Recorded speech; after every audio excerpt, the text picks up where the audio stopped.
Anne is in Tehran, Iran this morning, where she was given exclusive access to the Iranian President Mahmoud Ahmadinejad. Anne, good morning to you. Good morning to you, Savannah. That's right. We were granted the first ever behind-the-scenes access to the daily schedule of Iran's President Ahmadinejad, drawing back a curtain on one of the world's most controversial and secretive leaders. After his 5 a.m. prayers, President Ahmadinejad Good morning, Mr. President. Good morning. Walks from his private residence in the presidential compound to his daily workout, jogging with his security team, at times seemingly Rocky style, before sunrise. Then to the gym, often lifting weights or cycling. Concerned about staying healthy, President Ahmadinejad exercises more than 30 minutes every morning. He reaches his spacious but simple office before 7 a.m. There he works without shoes, but at 54 with reading glasses. First up, scanning local newspapers and briefs, including what Western media are reporting. By 8, he's on his way.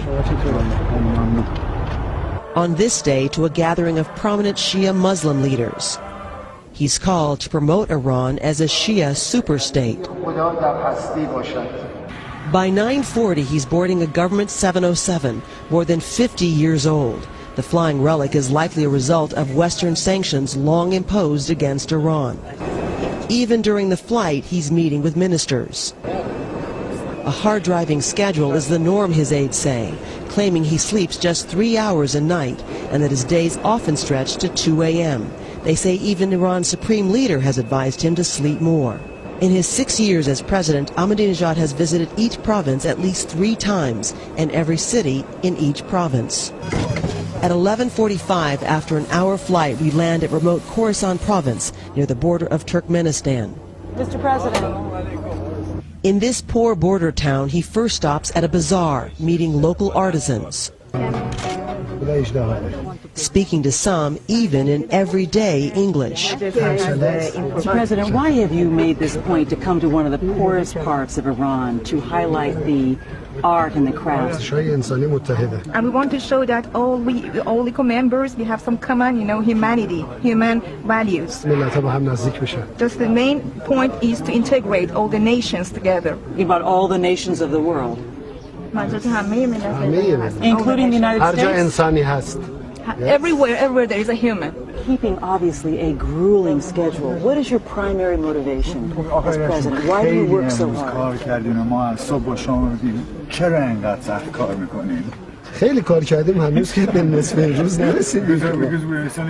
We barely started work.